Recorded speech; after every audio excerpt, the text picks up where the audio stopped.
Hey guys, in this video I will be show you how you can add shake effect on CapCut PC.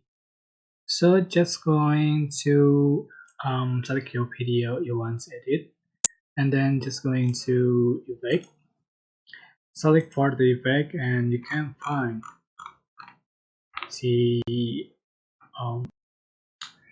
shake effect.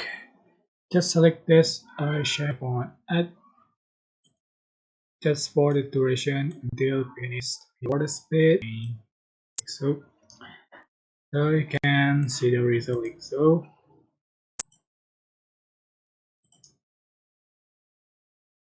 So it's any gaps here.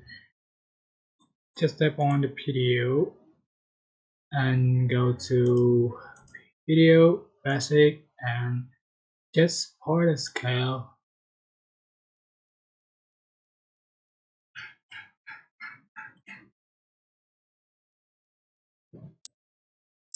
until you can see the caps here. So you go.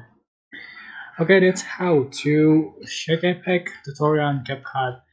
I hope this tutorial was helpful for you. Don't forget to click like, comment, share, and also subscribe. Thank you so much for watching.